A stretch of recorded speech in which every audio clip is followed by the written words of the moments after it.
राम मंदिर बनने के दौरान और उसके बाद भी बहुत सारे चमत्कार देखने को आपको मिल रहा होगा। क्या हुआ जब लोगों ने देखा कि मूर्ति राम जी का बोल रहे हैं।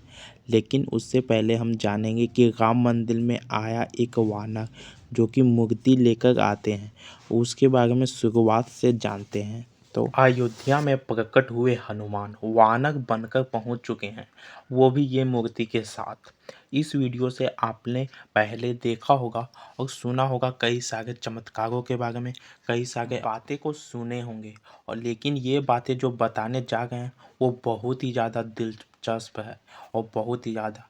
आपको पता ही होगा कि प्राण प्रतिष्ठा होने के दौरान बहुत सारे चमत्कार हो चुके हैं पहले भी। सबसे पहले गिद्धों का झुंड अयोध्या के आसपास में बहुत सारे गिद्धों आ चुके थे और वहाँ पर ये नॉर्मल बहुत लोगों को लग रही थी, लेकिन बहुत लोग इसे जटायु के वंशज भी कहकर पुकार रहे हैं। और इसके साथ साथ अयोध्या के आसपास में बंदरों का झुंड भी देखा गया। और ये चमत्कार दिखाने जा रहे हैं, जो चमत्कार के बारे में बताने जा रहे हैं वह बहुत ही ज़्यादा दिलचस्प है। और जब आप इसकी सच्चाई जानोगे तो आप भी राम जी के पक्के भक्त हो जाओगे। क्या वाकई में बंदर इस मूर्ति के साथ आए थे? क्या हुआ मंदिर की प्राण प्रतिष्ठा से पहले ही ये बंदर आ चुके थे? आपको कि इसके बारे में क्या ख्याल है, उसके बारे में कमेंट में ज़रूर बताइएगा। और श्रद्धा मन से वीडियो को पूरी तरह से वॉच करने से पहले अगर आप भी राम के भक्त हैं तो जय श्री राम जरूर लिखिएगा। 22 जनवरी से पहले ही अयोध्या को बिल्कुल दुल्हन की तरह सजा दिया गया था हमारे लोगों द्वारा, और बहुत सारे इसके बारे में बताया भी गया था। और सजाया भी क्यों ना, क्योंकि ये 500 साल के बाद ये बनाया गया था।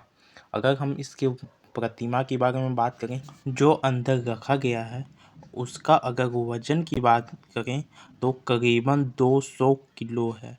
भगवान राम की यह प्रतिमा 5 साल के बच्चे के स्वरूप में होगी, ये बताया गया है। और गुजरात में ये बनाया गया है और एक ट्रेलर पर 5,500 किलो का ध्वज दंड अयोध्या पहुंच गया है। और जो इतना ज़्यादा बड़ा की है कि एक ट्रक के अंदर लाया गया, जिसकी तस्वीर आप सामने आने के बाद पूरी तरह से चर्चा हो गई है।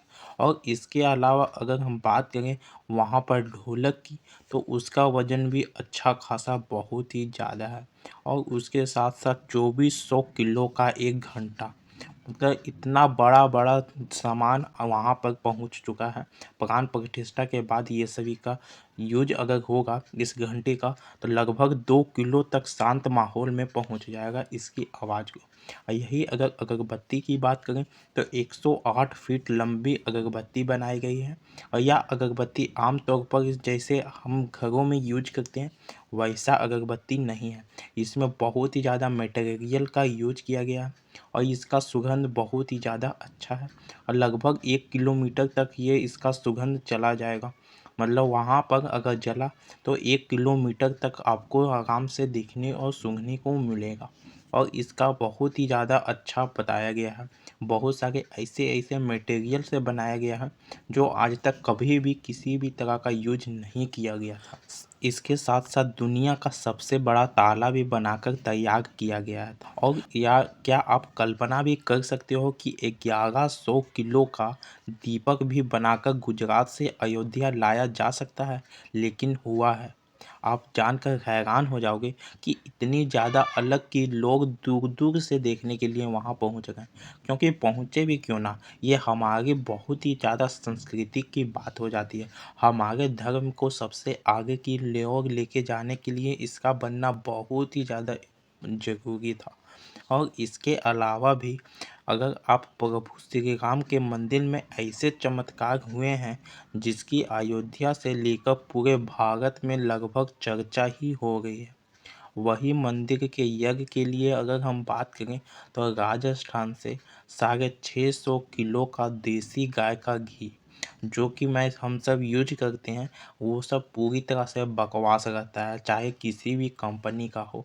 लेकिन ये देसी गाय का घी भेजा गया है जो कि एकदम शुद्ध है, और ये 550 किलो तक भेजा गया है गुजरात द्वारा। लगभग सभी देशवासियों को इस राम भक्त का इस दिन का बहुत ही ज़्यादा लंबे समय से इंतजार था। अयोध्या में 22 जनवरी से लेकर 25 मार्च तक कोई खास कार्यक्रम को आयोजन किया जाएगा। इस बीच मंदिर के गर्भगृह में के निर्माण का काम 24 घंटे चल रहा है। मतलब जब शुरुआत हुआ था तो वैसा गति नहीं था, लेकिन 22 जनवरी तक आते आते बहुत ही ज़्यादा जल्दी से काम किया गया है। और ये काम किया भी क्यों ना जाए, क्योंकि 22 जनवरी के दिन बहुत ही ज़्यादा खास होता है और भगवान श्री राम जी इसी दिन को जन्म लिए थे। अगर हमारे पूर्वज की बात करें और ज्योतिष लोग भी यही बताते हैं कि राम जी का जन्म इसी दौरान हुआ था।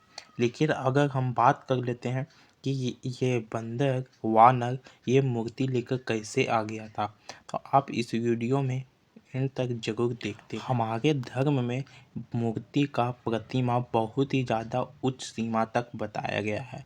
प्रतिमा को प्राण प्रतिष्ठा बहुत ही ज़्यादा महत्वपूर्ण होती है, क्योंकि प्राण प्रतिष्ठा मूर्ति स्थापना के समय किया जाता है, और किसी भी मूर्ति की स्थापना के समय उस प्रतिमा रूप को जीवित करने की विधि के लिए प्राण प्रतिष्ठा ही कहलाती है। और प्राण शब्द का अर्थ होता है जीवन, शक्ति, और प्रतिष्ठा का अर्थ होता है किसी चीज़ का स्थापना होता है। तो ऐसे में प्राण प्रतिष्ठा का अर्थ जीवन शक्ति की स्थापना करना या देवता को जीवन में लाना होता है। और ये दिन 22 जनवरी के दिन को इसलिए ही लिया गया था क्योंकि इसी दिन राम जी का जन्म हुआ। वही अगर हम बात करें राम और रावण की लड़ाई में सबसे ज़्यादा योगदान वानर सेना का ही था। अगर हम रावण की ओर की बात करें तो उधर साइड में बहुत सारे राक्षस थे और बहुत सारे ऐसे ऐसे कलाकार थे जो बहुत ही ज़्यादा शक्तिशाली थे।